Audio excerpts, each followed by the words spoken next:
Each of the 50 members in a high school class is required to sign up for a minimum of 1 and a maximum of 3 academic clubs. The 3 clubs to choose from are the poetry club, the history club and the writing club. 22 students sign up for the poetry club, 27 sign up for history club and 28 for the writing club.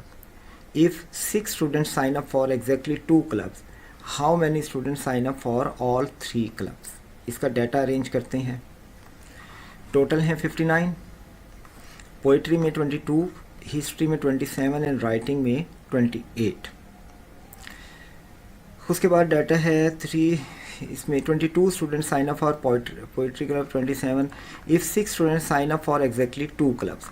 अब हम इसको एक ही दफ़ा लिखेंगे 6 को इकट्ठा, अब otherwise हमें 3 जगह लिखना पड़ेगा वेरिएबल के साथ के इधर ए लिख दें, इधर बी लिख दें, इधर सी लिख दें और फिर उन्हें माइनस करें. उसके बजाय हम 6 को एक ही जगह लिखते हैं और 2 जगह से माइनस कर देते हैं. यानी कि आप 1 टाइम माइनस करना है आपने.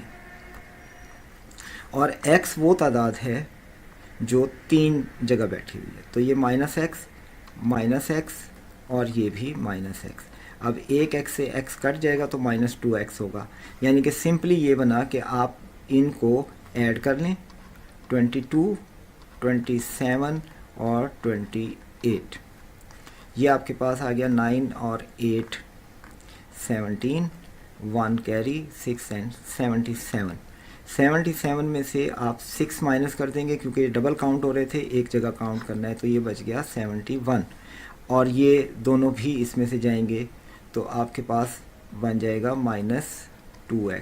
अब ये किसके इक्वल होना चाहिए? टोटल तादाद के इक्वल होना चाहिए जो कि 59 है. तो -2x is equal to 59 minus 71. तो 71 में से 59 माइनस करें, ये आ जाएगा आपके पास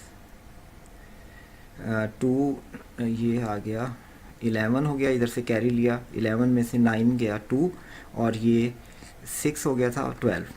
तो आपके पास आता है -2x is equal to -12 and x is equal to 6, जो कि ऑप्शन डी में दिया गया है. इसलिए इस क्वेश्चन का करेक्ट आंसर है ऑप्शन डी.